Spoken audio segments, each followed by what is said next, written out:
Hi, I'm Catherine Hurst from Catherine Hurst Contemporary Crafts, and today I'm going to teach you some crochet techniques.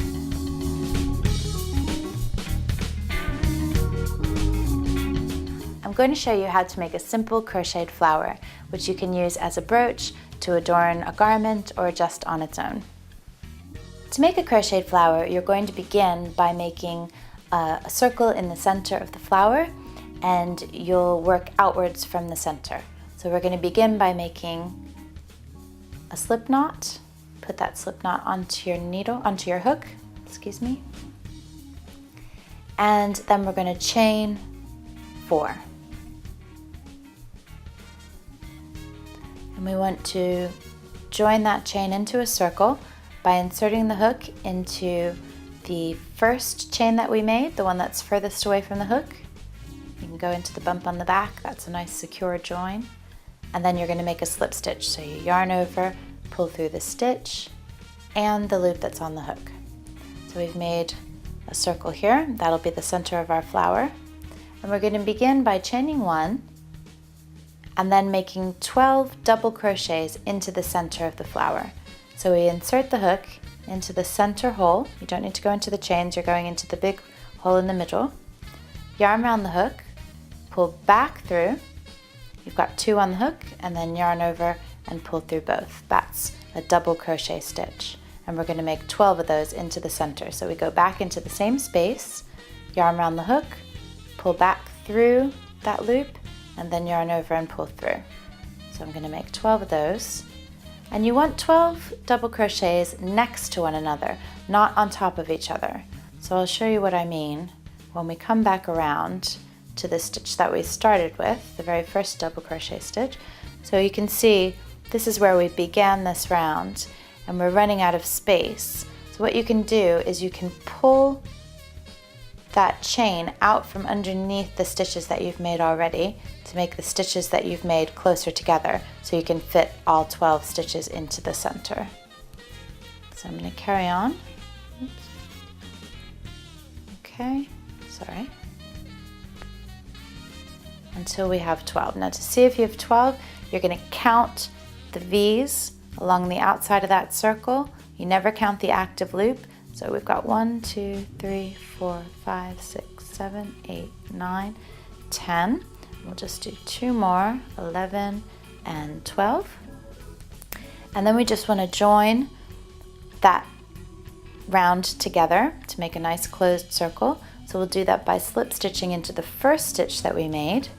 So we go front to back under both legs of the V of that stitch, and then we're going to yarn over and pull through that stitch and the loop on the hook.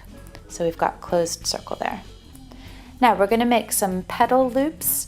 So we'll begin by chaining 4.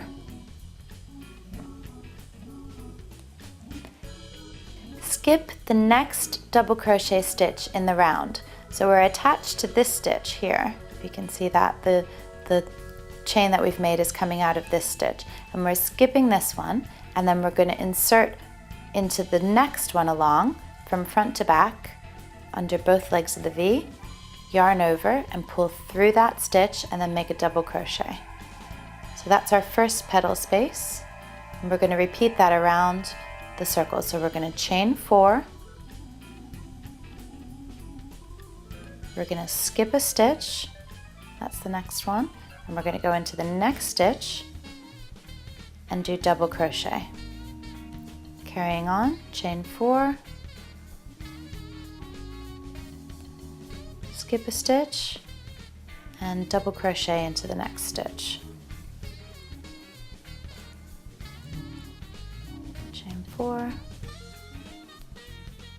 skip 1, and double crochet into the next one. We're carrying on around the row, and because we started with 12 stitches and we're making a petal space into every other one, we should end up with 6 petals. And that's where we're going to end up. So we do our last one into the base of the chain that we started with. If you can see, that's the beginning of our first petal. So we want to go in there to make sure that we close that up completely. And this time we're going to make a slip stitch instead of a double crochet. So at the end of the round, we're going to make a slip stitch. So you just yarn over and pull through the stitch and the loop that's on the hook. So we've got a flower with some petal spaces, and that's quite cute on its own. You could use it like that. But also, we'll do a third layer quickly and we will fill in those petal spaces. So you're going to begin by making a double crochet stitch into the first petal space along. So we insert into the space. You don't need to go into the chains, you're going into the big space formed by the petal. Yarn around the hook, pull back through, and yarn over and pull through both. That's your double crochet stitch. And now we'll do a half treble stitch. So we're yarning over first, inserting into the petal, the same petal space, yarn over, pull back through the petal space, so you've got 3 on the hook, and then yarn over and pull through all 3 loops on the hook. If you need to know how to do these individual stitches, you should watch the How to Crochet video that has all the stitch basics. Now let's do a treble crochet. So we've yarned over first, inserting into the petal, yarn over and pull back through. So we've got 3 on the hook. This time is 2 and 2. Okay, do one more treble. And then we'll do a half treble and a double crochet all into that petal space. So to review, we've made a double crochet, a half treble, 2 trebles, a half treble, and a double crochet, and that's formed that shell shape. And if you carried on doing that into each one of the petal spaces, you would make a flower. And that's how you make a flower using crochet.